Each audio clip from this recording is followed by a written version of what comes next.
जय हिंद फ्रेंड्स, कैसे हो आप सब। आई होप आप सब बहुत अच्छे होंगे। केंद्रीय विद्यालय टीचर 2025 की वैकेंसी की प्रतीक्षा कर रहे हैं आप सब, और आप तभी इस वीडियो को क्लिक करें हैं, है ना। तो मैं बता देता हूं, मेरा नाम अभिषेक त्रिपाठी है। मैंने पिछली बार 2022 वाले में केवीएस पीआरटी के एग्जाम को क्लियर करा है। आप जाके रिजल्ट में देख सकते हैं, अभिषेक त्रिपाठी का नाम एक ही है, सिर्फ मैं ही कैंडिडेट था अभिषेक त्रिपाठी। अभिषेक नाम के बहुत सारे थे, लेकिन अभिषेक त्रिपाठी नाम कैंडिडेट का मैं ही था। तो मैंने कैसे पेपर को क्लियर करा, क्योंकि 2-3 महीने टाइम मिले थे, ठीक है ना। और रही बात वैकेंसी आने की, वैकेंसी का नोटिफिकेशन मार्च में आने वाला है, मिड मार्च के आसपास। अब बोलोगे कैसे आपको पता। अगर नोटिफिकेशन आ जाता है मिड मार्च में, तो आप क्या करेंगे भाई, मेरे चैनल को सब्सक्राइब कर लीजिएगा।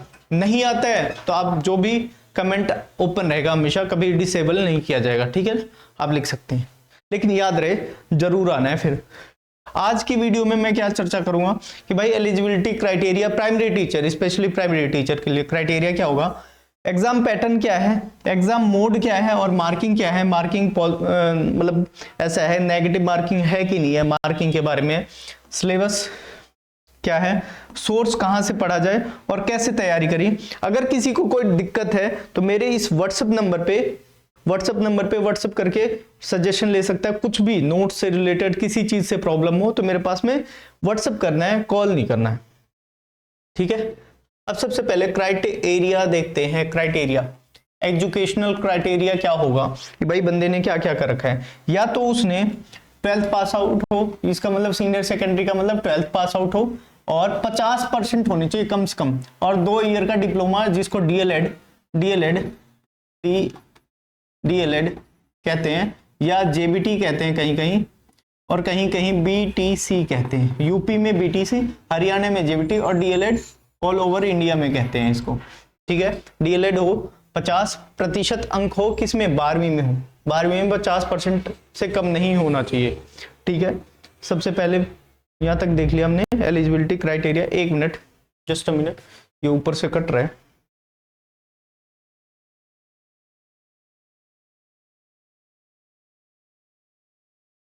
ठीक है, ऑल क्लियर।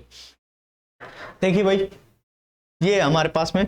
और दूसरी चीज, दूसरा क्राइटेरिया क्या है, ये तो पहले नंबर वाले के लिए है। फिर उसके बाद अगर आपके पास में सीनियर सेकेंडरी मतलब 12वीं हो, और आपके 50% अंक हो, और आपने 4 साल का बीएलएड कर रखा हो, बीएलएड कर रखा हो, बैचलर ऑफ एलिमेंट्री एजुकेशन कर रखा हो, तब भी आप इसके लिए एलिजिबल हो। क्या हो, बीएलएड होना चाहिए, बीएलएड, अभी बीएलएड होना चाहिए, ठीक है।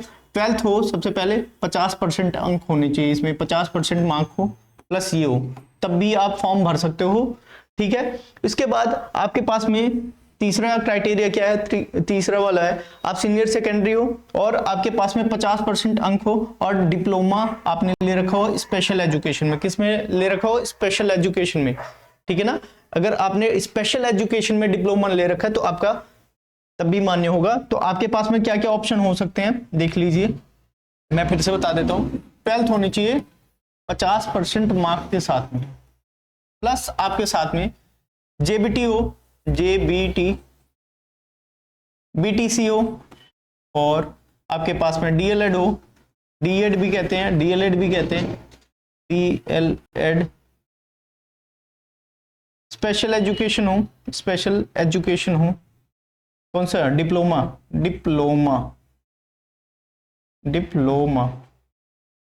और आपके पास में या तो बीएलएड हो।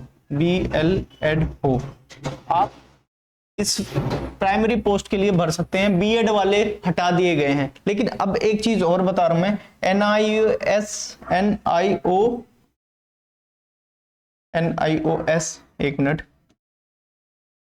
एनआईओएस डीएलएड जिन्होंने करा है उनके लिए भी चांस खोले जाएंगे इस बार, क्योंकि सुप्रीम कोर्ट ने ऑर्डर दे रखा है। पिछली बार उनको हटा दिया गया था बच्चों को, ठीक है ना। तो आपको आई होप ये क्राइटेरिया क्लियर हो गया होगा। नहीं दिक्कत हो रही है तो आप क्या करोगे, इस पे व्हाट्सएप करोगे, आपको पूरी जानकारी मिलेगी, ठीक है, इस नंबर पे। अब इसके बाद आप आ जाते हैं और क्या होना चाहिए, क्वालिफाइड होना चाहिए, central teacher eligibility test paper number 1, CTET paper number 1 होना चाहिए qualified, CTET paper number 1 qualified होना चाहिए, क्वालिफाइड। अब देखो, अब एक बात बताऊं, जो जनरल है ना, जनरल के लिए 60% मतलब 90 अंक आने चाहिए, और ओबीसी के लिए 82 सेंट्रल के लिए, और एसटी के लिए भी 82 होनी चाहिए, ठीक है। इनके लिए 60% 150 में से, और ये 55% होने चाहिए, एटलीस्ट होने चाहिए सीटेट में पेपर 1 में, ठीक है ना। सबकी बात बता दी गई है। और एग्जाम में किस चीज की प्रोफिशिएंसी होनी चाहिए लैंग्वेज में, हिंदी और इंग्लिश की दोनों पे पकड़ होनी चाहिए। और उसमें क्या मांगा जाता है, कंप्यूटर नॉलेज भी मांगा जाता है। डिजायरेबल है मतलब कंपलसरी नहीं है, डिजायरेबल मतलब कंपलसरी नहीं है। बहुत डिटेल में नोटिफिकेशन को बता रहा हूं मैं कि मतलब पिछले नोटिफिकेशन से चीजें उठाई गई हैं, नोटिफिकेशन आएगा, इसमें कुछ चीजें बदलाव आएंगे और मिड मार्च में आएंगे, इसकी गारंटी लेता हूं। और बताओ, अब इस पे आ जाओ भाई। हमारे पास में एग्जाम पैटर्न क्या क्या है, एग्जाम में पैटर्न क्या क्या है हमारे पास में। एग्जाम होता है तो सबसे पहले एग्जाम होगा, पहले रिटन एग्जाम होगा जो वेटेज रखता है 70% का, और फिर उसके बाद 30% का इंटरव्यू। पहले रिटन एग्जाम होगा 180 नंबर का, 180 मार्क, 180 क्वेश्चन आएंगे, 180 मार्क का होगा। और यहाँ पे इंटरव्यू होगा, इंटरव्यू 30%। वैसे इंटरव्यू के पूरे इंटरव्यू और डेमो टीचिंग 60 में से होंगे, 60 में से 30 नंबर इधर, 30 नंबर इधर। फिर इसको परसेंटेज में कन्वर्ट किया जाएगा, ये परसेंटेज में 30% और ये 70% में कन्वर्ट किया जाएगा, ये 70% में कन्वर्ट किया जाएगा 180 में से, और ये जो 60 नंबर है 30% में कन्वर्ट किया जाएगा। इस बात को ध्यान रखिएगा, बिल्कुल ध्यान रखने की जरूरत है इस चीज को। आ जाओ भाई। अब इसके बाद नेगेटिव मार्किंग है कि नहीं है, एग्जाम का मोड कैसा होगा। एग्जाम का मोड सबसे पहले देखो 180 प्रश्न पूछे जाते हैं, 180 मार्क का होता है, नो नेगेटिव मार्किंग नहीं है, और सीबीटी बेस का होता है, सीबीटी बेस। और इसको कंडक्ट कौन करवाता है, सीबीएसई बोर्ड करवाता है इसको कंडक्ट। इसके एग्जाम को कौन कंडक्ट करवाता है, सीबीएसई बोर्ड करवाता है। आपके नोटिफिकेशन मार्च में आ जाएंगे, लेकिन इसका एग्जाम 3 महीने बाद होता है, एटलीस्ट 90 डेज देते हैं वो, कम से कम 3 महीने का टाइम देते हैं। रीजन क्या है मेरे दोस्त, क्योंकि इस टाइम में मार्च में बोर्ड के एग्जाम चलते रहेंगे, ठीक है। सीबीएसई जब ले रहा है तो टीचर्स ही यूज होंगे उसमें, तो उनके मैन पावर कौन है, टीचर है, ठीक है ना। तो टीचर यूज हो रहे हैं बोर्ड एग्जाम में, ठीक है ना। और बोर्ड एग्जाम के बाद कॉपियां वगैरह रिजल्ट वगैरह देंगे, तो उसके जस्ट बाद वो क्या लेंगे, आपका पेपर लेंगे। तो मार्च में अगर आता है तो मार्च से 90 डेज जोड़ लो, उसके बाद ही एग्जाम होने के चांस होंगे। मिड मार्च में आएगा, इस बात की गारंटी है। अब आ जाओ भाई। अगर नहीं आएगा तो भाई किसी सरकारी इशू की वजह से होगा या मंत्रालय से पास नहीं हुआ होगा, लेकिन ज्यादातर चांस है कि पास हो जाए, ठीक है ना।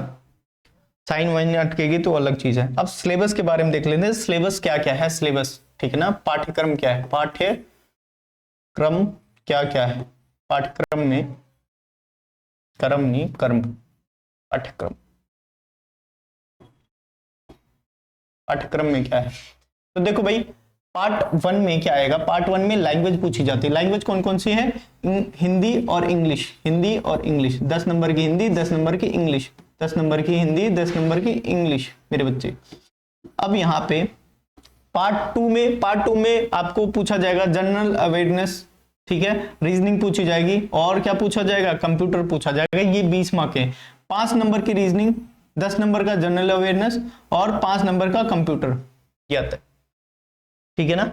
ये इसका पैटर्न है, देख लो। अभी आगे वाले स्लाइड में मैंने बता रखा है कैसे कौन कौन से एक पार्ट को बहुत डिटेल में बताया गया है, तो यहाँ पे ना लिखूं तो ठीक है, एक पार्ट को डिटेल में बताया एक स्लाइड पे। तो अभी यहाँ पे ये देख लेते हैं भाई।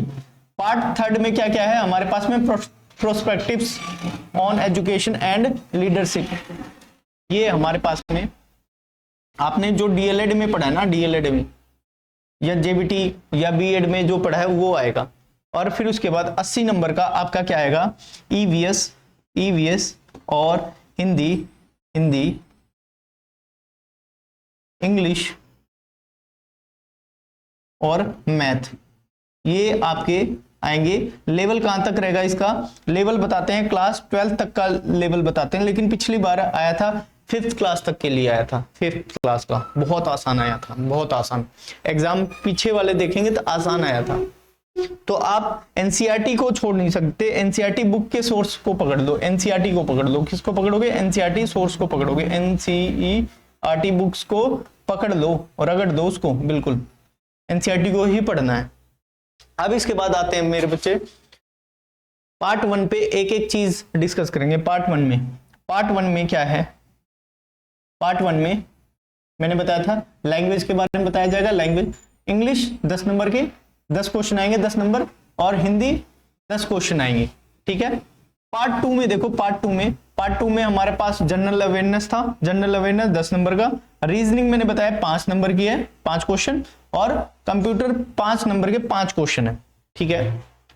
ठीक है बच्चे, आजकल सारे एग्जाम में कंप्यूटर पूछा जा रहा है, रीजनिंग पूछी जा रही है, जनरल अवेयरनेस पूछे जा रहे हैं, ठीक है।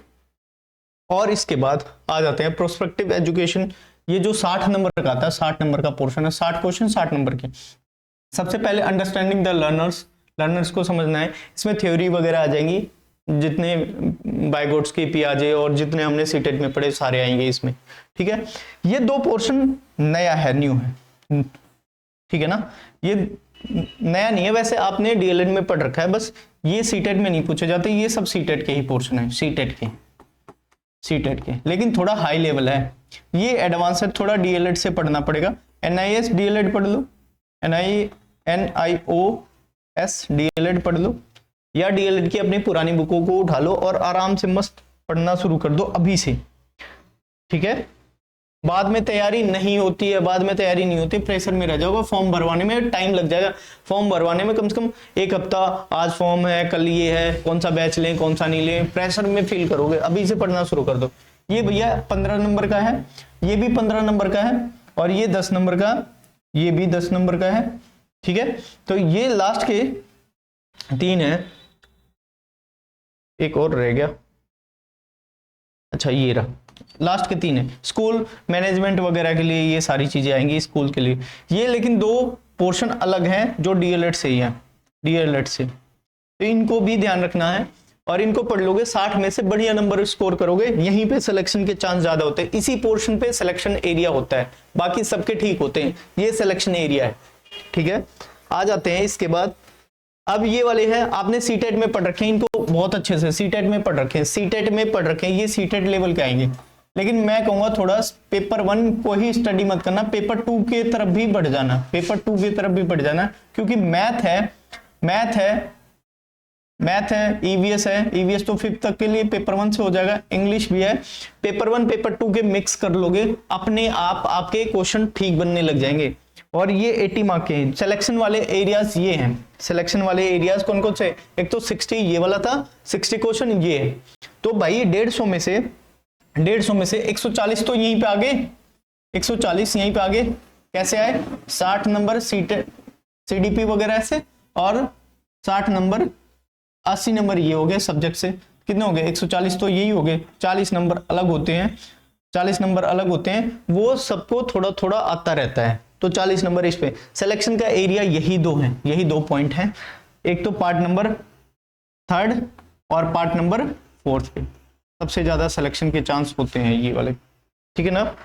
अब आ जाते हैं भाई, सबसे पहले सोर्स कहां से पढ़ें, सोर्स सबसे पहले मैथ्स के लिए, ईवीएस के लिए और हिंदी के लिए आप क्या उठाओगे, एनसीईआरटी, कहां से कहां तक के लिए, 3rd क्लास से लेके 8th क्लास तक की, 3rd क्लास से लेके 8th क्लास तक की। और जो 3rd पार्ट है ना, प्रोस्पेक्टिव ऑन एजुकेशन लीडरशिप है, ये एनआईओएस की डीएलएड की बुक से आप उठा लोगे, या जो भी आपने डीएलएड में बीटीसी में जो भी पढ़ा है उसको उठा लोगे, ठीक है। हिंदी और इंग्लिश ग्रामर भी उठाओगे 10th क्लास तक के लिए, 10th क्लास, 9th और 10th का ही उठा लेना, ग्रामर तो सब में सेम ही होती है 10th क्लास के लिए। कंप्यूटर के लिए एसएससी की कोई बेसिक बुक आती है, या बेसिक कंप्यूटर जिसने सीख रखा है उसकी थ्योरी थोड़ा सा ध्यान रखना है। और रीजनिंग में एसएससी की रीजनिंग कर लो, 5 नंबर की ये आती हैं, ये सोर्स हैं, एसएससी के ही सोर्स हैं, छोटे छोटे। ऐसे नहीं है कि आप पता चले रीजनिंग के 150 200 300 क्वेश्चन निकालने लग जाओ, ना 50 क्वेश्चन, 20 30 क्वेश्चन, बस उससे ज्यादा नहीं, ठीक है। इसके कंप्यूटर के मैक्सिमम इन सब पे टाइम नहीं लगाना, इन पे टाइम लगाना है, इन पे, ये 2 पोर्शन पे ज्यादा टाइम लगाना है, ठीक है। आ जाते हैं भाई। तो भाई अगर आपको जानकारी सही लगी हो, ठीक है, और मेरे बारे में कुछ जानना चाहते हो तो मैंने बता दिया कि मैंने पेपर क्लियर कर रखा है। मैं सीटेट 6 बार क्वालिफाइड हूँ, एस्टेट 1 बार क्वालिफाई कर रखा है मैंने, क्योंकि मुझे एस्टेट की जरूरत नहीं थी, और मैंने केवीएस के एग्जाम क्लियर कर रखे हैं, है ना। तो आप जाके देख सकते हो, मैंने अपने सोर्स भी बताए कहां से देख सकते हो। प्लस उसके बाद अगर कुछ प्रॉब्लम हो तो आपके पास में मैंने अपना नंबर भी दे रखा है, इस नंबर पे कांटेक्ट करेंगे, ओनली व्हाट्सएप चलेगा, ठीक है, कॉल नहीं करोगे, नहीं तो मैं उसको पहले ही ब्लॉक करूंगा जिसने कॉल करी, ठीक है। Thank you so much. और जानकारी सही लगी हो तो चैनल को सब्सक्राइब कर दीजिए, नहीं तो जब न्यूज मिल जाए, वो वाली नोटिफिकेशन आ जाए मार्च में, 15 मार्च के आसपास अगर नोटिफिकेशन आ जाए तो आप चैनल पे आना और ये बताना कि मैं सच बता रहा था, और चैनल को प्यार देना, ठीक है। Thank you.